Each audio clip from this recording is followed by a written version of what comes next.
ขวางไว้แบบนี้เลยอยู่นี่ก็ไม้5 ลำเอาอยู่นี่5เอา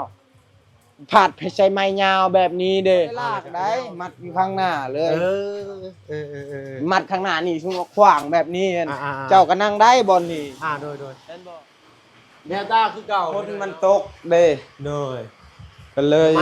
ไก่มันก็อยู่ในหั่นโอเค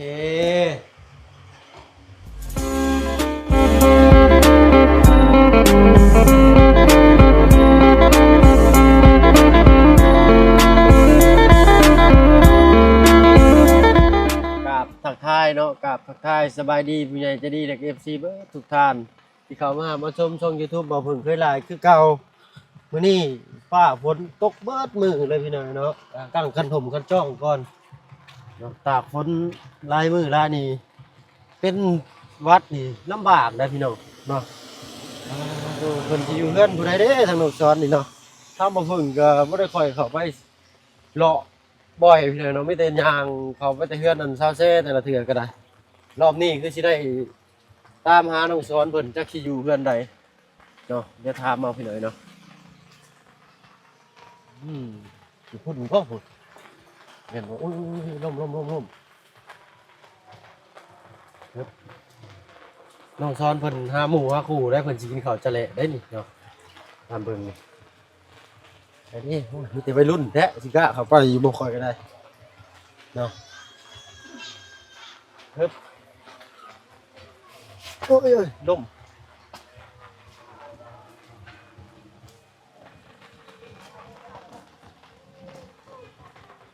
ไซโนเห็นน้องซ้อนบ่เจ้าอ้าวเพิ่นคือว่าย่างขึ้นมาทางนี้ใส่ดีบ้านนี้เนาะโอ้พานี่เพิ่นเฮ็ดยังน่ะโดยเอ้าพี่น้องเนาะพอแล้วบ้านนี่โอ้ยเนาะเพื่อนผู้ใดหลังนี่เบิ่งกันพี่น้อยเนาะขออนุญาตเบิ่งก่อนมีคนอยู่บ่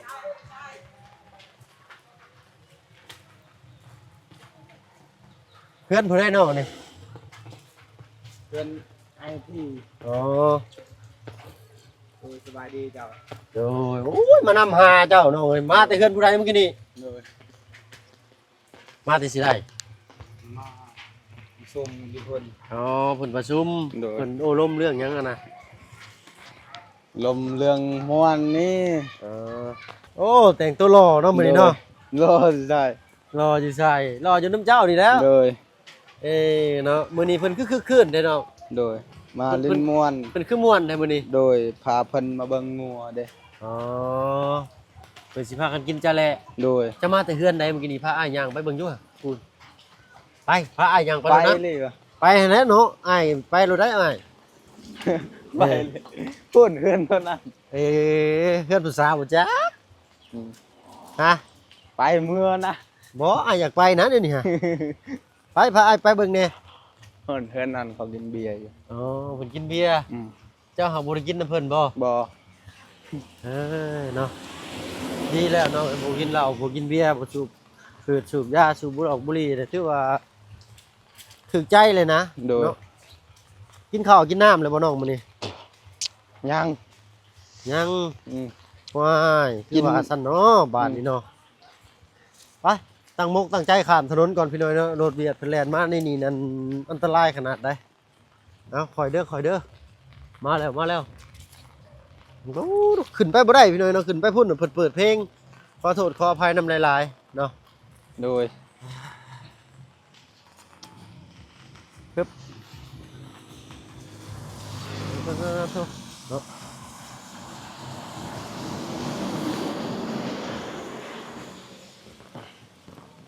มาแล้วนำมาแล้วบาดนี้เลยใช้พระอ้ายยังเบิ่งอยู่เป็นอะไรสีสันของน้ำงามโยมื้ออื่นทางบ้านน้องเพิ่นมีงานจะแหละเด้อพี่น้องเด้อเนาะพอดีแล้วมื้ออื่นอ้ายสิมาตูดแถวนี้แล้วนี่โดยโอ้คักอะลีนี่เนาะโดยมีรถเข็นบ่น้องบ่มีรถยูอะไรมีบ่รถยูนั่งแม่นยูหยังยูดินนี่แหละบ่มีบ่มีเนาะอ้ายว่าสิให้เจ้ายูดินในนี้โดยนี่ต้อมหินไว้นะโดย เพื่อได้ใส่ภายภาคหน้า โดย เนาะโอ้ยเพิ่นต้มยังอะนะน้อง โดยต้มน้ำร้อน ต้มน้ำร้อน โดย ใช้มาเบิ่งความแตกต่างดูเนาะ โดย เปิดอยู่น้องไอ้ดึงคือบ่ปึ๊บต้องใส่กำลังอันนึงเอ้ามีไก่น้ำหน้าน่ะ ไก่ ค้างไว้บ่เนี่ย โดยไก่นี่มันนั่น ฮะไก่เจ้าเองบ่ โดย เบิ่งพาอ้ายย่างเข้าไปเบิ่งก่อนเนาะมืดเสียงจักให้หน่อยเนาะ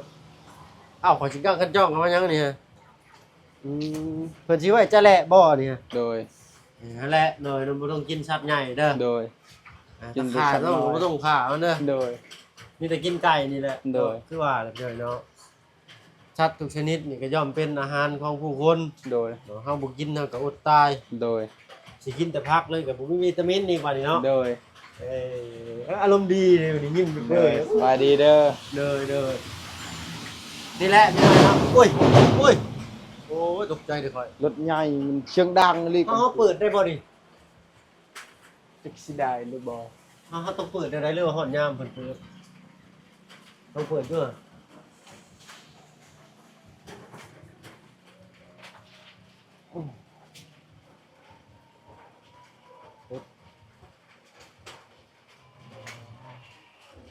ทันโฮเปิดฮอดเนี่ยบ่ฮอดยามมันก็เปิดได้ รีโมทดิจ้ะ ไม่หมดมันไปแล้วเพมันแล้ว ไปไปแล้วเพไปแล้ว อืม เปิดบ่ได้บ่เด้โอ้ยสว่างบาดพี่น้อยเนาะเอาคือจริงๆว่ะ อืม เอาเป็นน้ำกล้องก่อนพี่น้อยเนาะ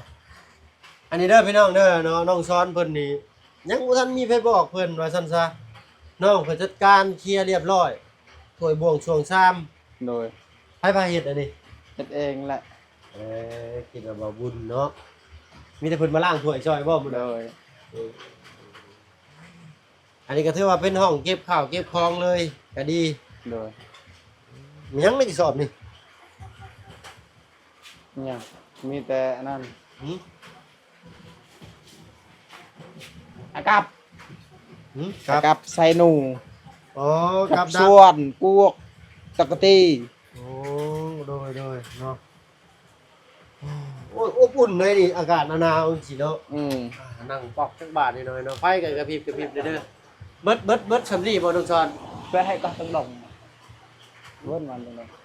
ถ้วยบวงจะเบิดสำลีบ่ โดยมัดชำนี้แหละ บวงมีบ่บวงนะ นั่นคือแหละอันปลาแกะกับตัวแกะอันจู แม่ต้องเมื่อทำเลยนะ เออ พี่น้องจะมายังน้องชอน มาบอกว่ามื้ออื่นไปกินอยู่เฮือนเฮาเด้อไปลินม่วนเด้อ อ๋อไปลินมวน โดยกินข้าวปุ้นข้าวปอกข้าวเห็ด อ๋อไปเฮ็ดข้าวปุ้น โดย น้ำตาลน้ำตอกแบบข้าวเห็ดคือน้ำตัดเด้ อ๋อเขาว่าน้ำหวาน เออ เนาะบ่แห้งแต่กระโปะเพิ่นไว้เป็นทีเรียบร้อยพี่น้อยเนาะ โดย นี่คือคืนให้บ้านเพิ่นมื้อนี้เนาะ โดย นี่ถือว่าโอเคเนาะไงเนาะ โดย โอเคแล้วโอเคแล้ว โดย ได้บ่วุ้นจะมาเบิ่งใหม่อยู่นี่ โอ้ยยังไม่เคยเขาเชื่อได้นี่ เดี๋ยวว่า นอน เป็นไดสีชั้นเป็นไดสีบ้านสีช่อง สีสันเป็นสีขาว นั่นแหละอย่าเป็นสีขาวแต่เก่าเป็นสีปูนแล้วย่ามึงรอบบ้านแล้วบ่ ยางก็แล้ว เป็นไดงามตาอยู่บ่ สุดยอดหาแซ่บได้แล้วพี่น้องสุดยอด เด้อ คนจะข้อคนท่าสีนี่เนาะเป็นหนาเป็นท่าสีนี่ เด้นี่ ครับอันอ้ายอันหนึงอ้ายหานสมแป้งน่ะเราทาสีเป็นได เป็นแล้วบ่เนี่ย เป็นแล้วเนาะก็ซำนี้แหละถ้าว่าเฮาไปทาสีอื่นใส่ทับอีกบ่ได้ นอนนี่ก็ได้เด้ไปจองเรื่องห้องอยู่เด้อ เออ จอง อ้ายสิหาเนี่ยมานอนนี่สิได้บ่ นอน นอนบ่ นอนบ่ นอนบ่มื้อหน้าพี่น้อยเนาะเพื่อว่าเพิ่งบ่มีเงินมีคำหรือว่าเพิ่นเงินเพิ่นคำสิมาแวะนอน นอนที่นี่นอนอยู่ห้องนอนสบายดีกว่า บ่อ้ายอยากนอนนี่เนาะ ครับอันนี้เนาะ มื้อไหนมื้ออื่น เฮ็ดเองบ่เนี่ยน่ะ หมอเจ้า เฮ็ดเองบ่เนี่ยน่ะ เฮ็ด ตอกตะปู เฮ็ หั่นนะ ดเองบ่เนี่ยน่ะ โดย แม่นบ่ โดย แม่นสร้างบ่ บ่ แม่นสร้างสอนบ่ เฮ็ดเองหมา งานนี่จะเป็นสร้าง เขา เนาะ เป็นชาม ส สั่งสอน สายซ้อนได้นี่เนาะ เมื่อนาซ้อนคอยได้สั่งสอน เนาะจะเห็นระบบของครัวเพิ่น พวก โดยไปเบิ่งอยู่ห่ะ อ๋อแม่นบ่เห็นอยู่แต่บ่เคยเข้า เอาไปเบิ่งอยู่ห่ะ เห็นไฟลุกโชนอยู่ ไฟลุกโชนเราว่ะเออ โอ้อุ่นนี่เนาะ อุ่นอะไรระวังเด้เอามีหยังนั่นอ๋อในหนังจีน ดีเด้ ทวดเหล้า คอได้บ่คอได้บ่ เอ้า คอได้ หายากได้บ่น้ำเต้าอยู่เนาะตู้ ให้บ่ ไฮลี่ ที่ เอามือรถ ตอนเชียงเมืองหอย โอ้เย็นตลอดได้ หอยโชว์อยู่ เต้าเอาน้ำใส่มันเย็นตลอดเลยตู้ พอนี่แหละ เอ้ยลี่เต็มที่โลด พอจะบ่หายบ่ มื้ออื่นไปเล่นม่วนเด้อ บ่พอจะบ่หายบ่ สิหายยัง เก็บไปจะพอน้ำพอดี เฮือนคอย มีอย่างนั้น มีลายอยู่ เขาไปเอาอีกได้อยู่ป่า อยู่ป่ามีบ่น้อง มีข้าวโป๊กนั่นแหละ อ๋อมื้อหน้าพาไปเบิ่งต้นมันเลยเด้อไกลบ่ ยังบ่ทันเกิดมากมัน หมากยังบ่ทัน อยู่ เป็น ชวนคอยพุ่นสิได้บ่ไปหั่นจึงน้อยพี่จะลมปางอ่าง ร่มบางงาน เอ้ย อบอุ่นได้พี่หน่อยเนาะเสียอย่างเดียวเสียแต่บ่มีไฟ โดย เนาะเดี๋ยวมื้อหน้าอ้ายสิเอาสายไฟมาเดินออกไปนี่ให้ ได้แล้วต้อง เดินไฟ ใช้ ออกมานี่อ้าวมันจักสว่างเนาะเวลาเข้ามามันงูเงี้ยวเขี้ยวคอมันพระส้นมาเศร้าอยู่บ่เห็นบัดตับใส่ขานะเอาอีกแล้วเอิ้นหมู่เอิ้นครูเอิ้นคนเลยบ่น้อง เกินแล้ว เอิ้นแหละโอ้ยจากมืดหน่อยหนึงไปเบาบุญนั่นขออนุญาตย่างมาพี่เด้อแต่ทั้งเพิ่นพิงไฟถ่าพี่เด้อเนาะ ฝนตก โตมาก็4 โมงเด้ทางตุพ่อเพิ่นได้ยังว่านะได้ยังบ่สบายดีเด้อโดยได้พักยังมา ไปชื่อบ่เนี่ยไปขอโอ้ยเนาะเดี๋ยวสิให้น้องซ้อนเฮ็ดสวนแหละทางลูกสิซื้อนายพักมาให้ปลูกกินเองบัดนี้เด้อได้เนาะว่าได้น้องซ้อนปลูกเป็นอยู่บ่พักนะ เป็นและ เป็นเนาะ อืม อยากได้แบบว่ามีไม้บ่ ฮะ ไม้อยากได้ไม้นะ ไม่แบบใด ไม้แบบไม้เป็นไม้ไผ่ดีๆไม้แบบเป็นเรื่องตากผ้าเจ้านะ อืม ไปหาใช้ได้ จะ ชื่อ เช็ด ได้บ่ จะเช็ดยัง อาสิพามีแนวเฮ็ด อืม ไปหาได้บ่ ยังบ่ได้ รอบหน้า โดย เฮาขี่รถขึ้นก็เอาทางนั้นได้บ่ ได้ มันก็ขี่รถขึ้นเอาใส่รถจักรมาได้ซะเนาะ อืม มันต้องใช้รถไถ โดย เขาจ้างเพิ่นแก่มาให้ได้บ่ ได้ใช้รถจักรเฮานี่ก็ได้จักอันอยากได้ มันต้องเอายาวได้ ยาวจังเม็ด เอาจาก4 เมตร ชีเม็ดมันบ่มีแต่3เม็ด 3 เมตรก็ได้ 3เม็ดชีเม็ดก็มีนะบ่ 4เม็ด เพื่อน แหละ มันก็มี จ้างเพิ่นแก่มาให้บ่ได้บ่ครับ ได้ เขาว่าเฮาซื้อจัก10 ลำนี่เพิ่นสิคิดเท่าใด จักเฮ็ดเท่าใดอันหนึง 5,000บ่10 ลำ ลำ ก็50 อืม เพิ่นมาส่งให้อยู่เฮือนบ่ มาส่งให้อยู่นี่อยากได้ เขาเมื่อแต่ชวนเขาตัดช้อย เขาเลยแล้วชวนกล้วยเขาเด้ เขาตัดช่อง เนาะถามเพิ่นเด้อถ้าว่าอันไม้ไผ่อ้ายอยากได้นั่นอ้ายสิมาพาเจ้าเฮ็ดเด้อ อย่าแล้ว ตาม คน เพิ่ จะ น ตัดเองมึง โอ้ นะ เขาเจ้าไปอ้ายก็บ่เอาอ้ายอยากไปนำ ไปคอยตัดเองอยู่ขี่รถคอยนี่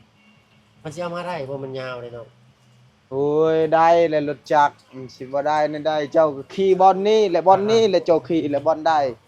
แล้วไม้เด้บัดนี้ เอ้าไม้ก็ควางไว้แบบนี้เลยอยู่นี่ก็ไม้5ล่ำเอาอยู่นี่5เอา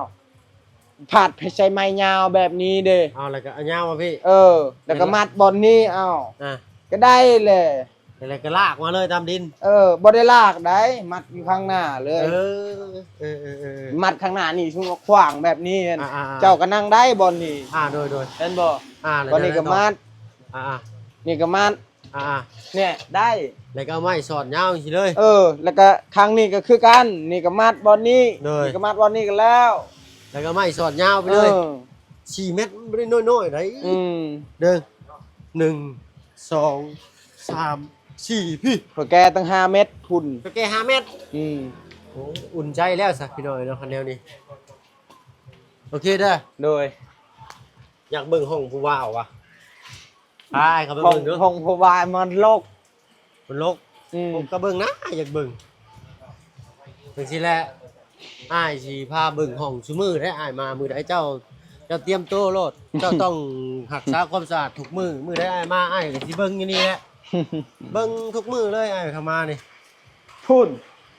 ใช้เปิดไฟปั๊บโอ้ยก็ซับนี่แล้วน้องเอ้ยเนาะ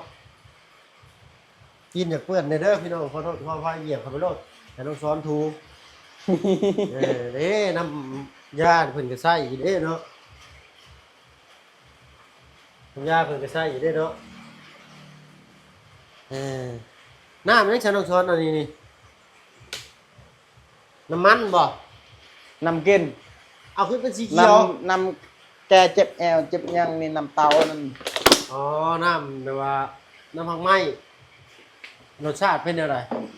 ก็แสบอยู่ กระแซบอยู่ เอาไอ้ขอนั่งเด้อ นั่ง นั่งพุ่นเจ้านั่งพุ่น นั่งก็ได้ นั่งนี่ก็ได้สิตั้งกล้องว่าโอ้ลมเล็กน้อยหนึง โอ้ย เอาพี่น้องเนาะอุ้ยอยู่บ้านช่องของเราชอน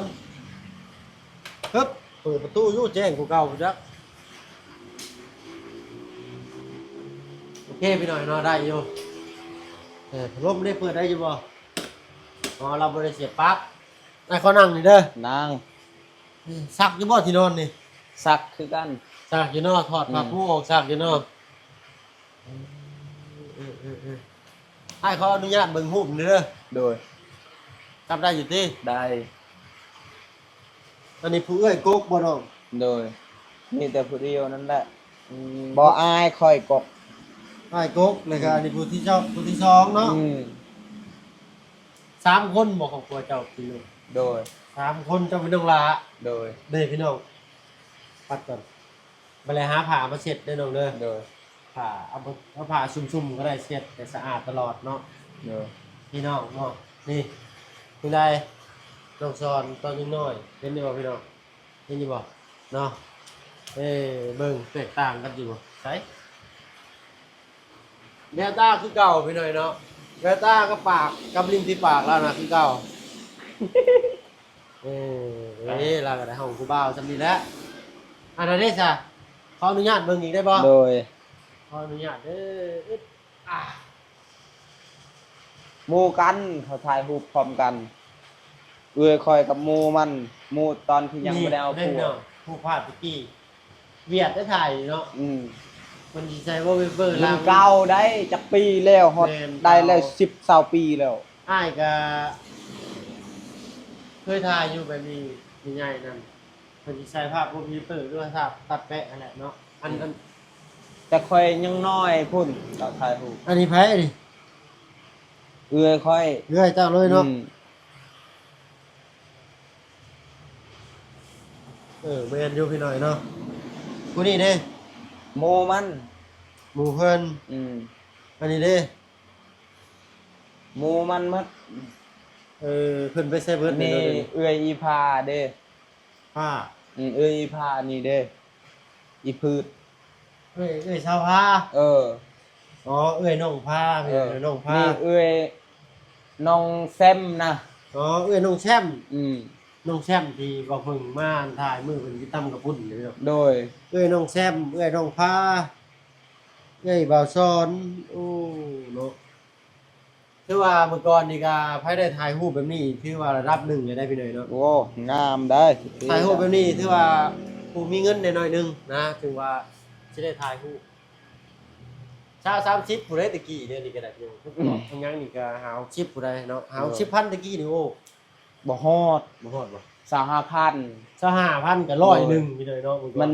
มันราคามันเฮ็ดนั่น10,000มันแต้มให้ฮูก อืม และราคา ใส่กรอบน้ำเอง ใส่กรอบใส่หยังนี่แล้วก็10,000แล้วก็ใส่เก่งอันนี้5,000กับตัวนี้นะพอดี ใส่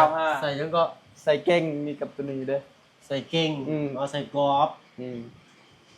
ถ่ายภาพ10 โอ้3,000ตะกี้โอ้ว้าว แพงไหนพี่น้อย เออ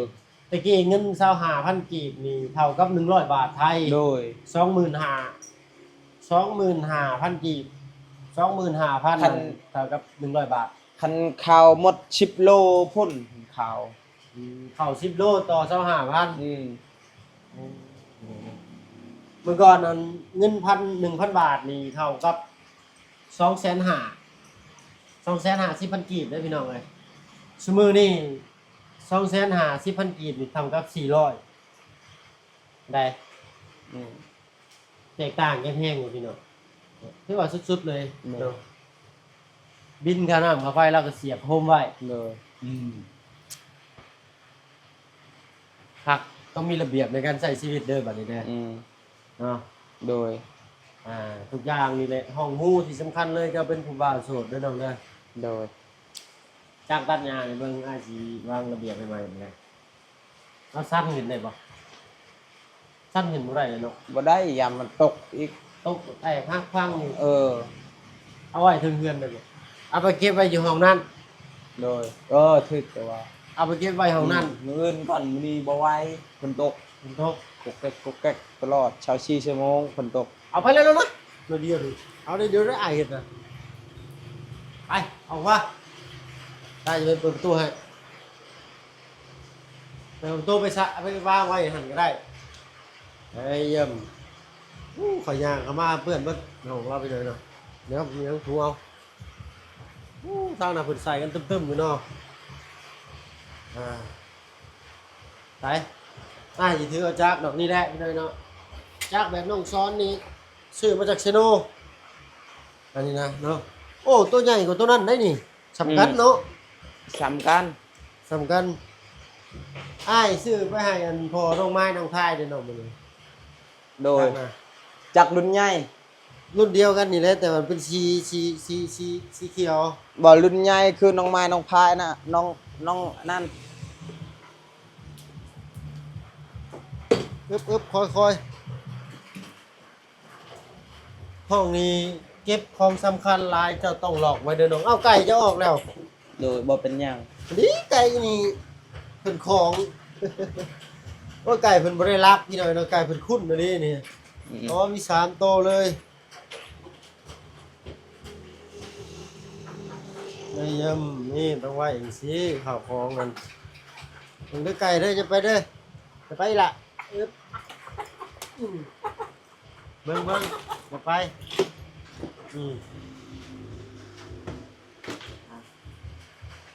จัดระเบียบมันต้องซ้อนใหม่ก่อนไปเลยเนาะ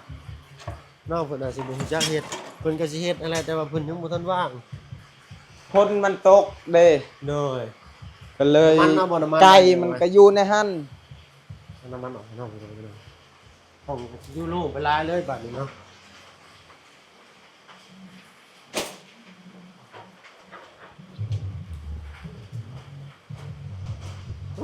ไปรุ่นเปิดเพลงอยู่เนาะปกติไปแล้วเป็นยังเนาะมือมวนปีหนึ่งเทื่อหนึ่งเด็ได้ไปเลยเรียบร้อย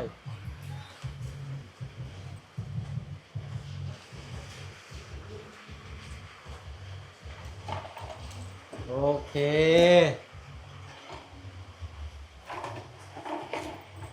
ป้าโตสบู่ซื้อมาให้น้องเพิ่นตะกี้ยังบ่ได้ใช้อยู่นี่เนาะ อ้าวใช้ประหยัด ใส่ประหยัดกาตัวน้ำมันสิเก็บตัว จังหน่อยมันหมดค่อยก็บ่มีใช้แล้ว เดี๋ยวไว้นี่ก็ได้กาตัวน้ำ